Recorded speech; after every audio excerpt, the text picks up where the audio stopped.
ഭരണഘടനാ ഭേദഗതി ബില്ലിൽ കടുത്ത പ്രതിപക്ഷ എതിർപ്പ് ഉയരുമ്പോഴും കോൺഗ്രസിനെ വീണ്ടും വെട്ടിലാക്കി ഡോക്ടർ ശശി തരൂർ MP രംഗത്തെത്തി. ബില്ലിന് പരസ്യ പിന്തുണ നൽകി ശശി തരൂർ ഇന്ന് പ്രതികരിച്ചു. ബില്ലിൽ തെറ്റു കാണുന്നില്ല എന്നായിരുന്നു തരൂരിന്റെ പ്രതികരണം. On the face of it, it seems reasonable that anyone who does anything wrong should be liable to punishment and should not be holding a high constitutional office or a political office. I think that makes sense.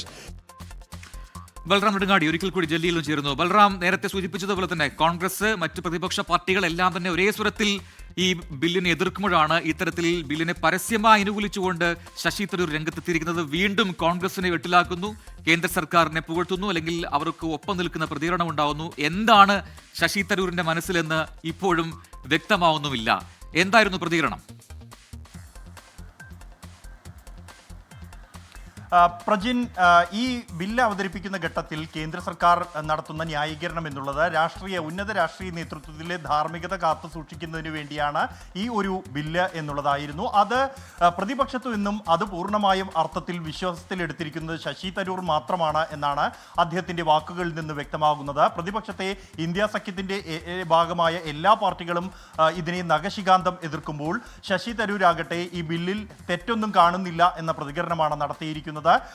ഈ bill രാഷ്ട്രീയ ധാർമ്മികത കാത്തു സൂക്ഷിക്കുന്നതിന് വേണ്ടിയാണ് എന്ന കാര്യം അദ്ദേഹം ആവർത്തിക്കുന്നു. കൂടാതെ അദ്ദേഹം പറയുന്ന ഒരു കാര്യം എന്നുള്ളത് ഇത് JPCക്ക് മുന്നിൽ വരുമ്പോൾ അത് വിശദമായി തന്നെ ചർച്ച ചെയ്യാമെന്നും ജനാധിപത്യ രീതി അതാണ് എന്നുമാണ് അദ്ദേഹത്തിൻ്റെ നിലപാട്. അതേസമയം ഈ ബില്ല് പ്രതിപക്ഷത്തെ തകർക്കാനുള്ള, പ്രതിപക്ഷം ഭരിക്കുന്ന സംസ്ഥാനങ്ങളെ, സർക്കാരുകളെ അട്ടിമറിക്കാനുള്ള നീക്കമാണെന്ന് കോൺഗ്രസ് ആവർത്തിക്കുകയാണ്.